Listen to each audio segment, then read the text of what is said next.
রাস্তা বাস্তবায়ন সম্মানিত সভাপতি, উপস্থিত গ্রামবাসী এবং আমার স্নেহধন্য অনেকে আছেন, সবার প্রতি আমার সালাম। আসসালামু আলাইকুম। কথা শোনেন দয়া করে। ধৈর্য সহকারে ছোট ছোট কথা বলবো। হ্যাঁ, প্রথমে একটা মিটিং এর কথা শুনছিলাম, আমার মামা সেদিন বসছিল, আমি ছিলাম।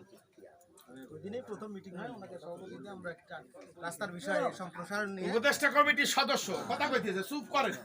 সম্প্রসারণ নিয়ে একটু কথা বললাম। ওই দিনে যেটা decision ঠিক আছে, ওই দিনে আমরা একটু আলোচনা করেছিলাম যে রাস্তা বাস্তবায়ন করতে গেলে কারো কারো সমস্যা হবে, আমাদেরও সেই মুখোমুখি হতে হবে। ওই দিন আমি ছোট্ট একটা কথা বলেছিলাম যে আসলে আমরা একটা মাপের ব্যবস্থা করি। আমার জায়গা কতটুকু, অন্যের জায়গা কতটুকু আমরা যদি না জানি, অযাচিত ভাবে যদি যা বলি এইটুকু আমার সীমানা, তাহলে ও নর্মালি বাধা দেবে, এটা স্বাভাবিক।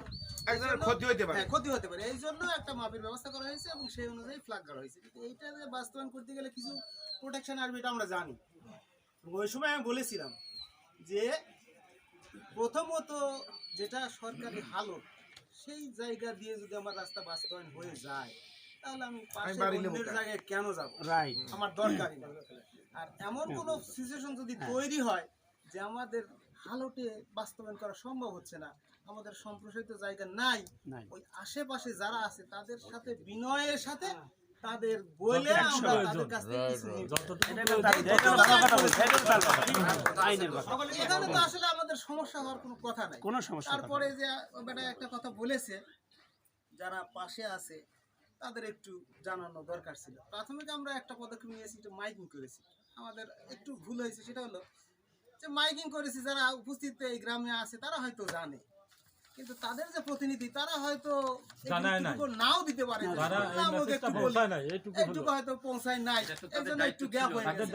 আমরা যদি একটু দায়িত্ব দিতাম যে আমরা কতিপয় লোককে একটু তাহলে আমার মনে হয় যে এই কথাটা আজকেও আসতো না। যেমন মাসুদ আমাকে বারবার বলছে, ভাই আমাকে একটু তো বললেও না, বলবি কি আমি আসছি, এইটুকু বলছি। আচ্ছা ঠিক আছে, তোমার জায়গায় গেলে তোমাকে বলো, আগে দেখি জায়গাটা অবস্থানটা কি, তারপরে তোমাকে জানাবো, ওইভাবে বলছি। তোমার কথা ওইটাই, আসলে একটু ডাইরেক্ট নক করিনি, এটা আসলে আমরা একটু গ্যাপ রাখছি, হয়তো গ্যাপ হয়েছে। সর্বশেষ যে কথাটা, আর বেশি ব্যাখ্যায় আমরা না দিয়ে আমরা রাস্তায় দেখি কোথায় কি সমস্যা আছে, সেই সমস্যাগুলো নিয়ে আপনারা হয়তো দিন ছিলেন বা কোথায় কি সমস্যা হতে পারে এটা ধারণা আছে। এখানে তাদের সাথে একটু আমরা মত বিনিময় করে নেই, কিভাবে সলিউশন করা যায়। আমার মনে হয় যে কত বক্তব্য, জোরালো বক্তব্য আসছে, পাঁচমূল্যি আসলেই একটা উদার নীতিতে চলে। এই সমাজের যে বর্তমান প্রেক্ষাপটে আমরা অনেক সময় বলি যে আমাদের অনেক অধোগতি, সংক্ষিপ্ত হয় না ভাই, এটা কথা করে শিক্ষিত মানুষ সংক্ষিপ্ত হয় না। না না, আমার বস করে এখনো বলি আমাদের অনেকটা অধোগতি হয়েছে, কিন্তু যখন আমরা সামাজিকভাবে বসি, মানে আমাদের যে সেই যে ঐতিহ্য, এটা থাকেই যায়, বলতে পারি না, এটা থাকেই যার প্রমাণ আমারে বেটা এটা কিন্তু রেখে গেছে।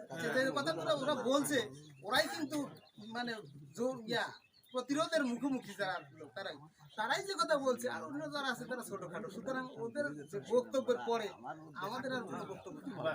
সুতরাং আমি সবাইকে এবং ওদের দুজনকে বিশেষভাবে ধন্যবাদ দিয়ে আমার সংক্ষিপ্ত বক্তব্য শেষ করছি। ধন্যবাদ।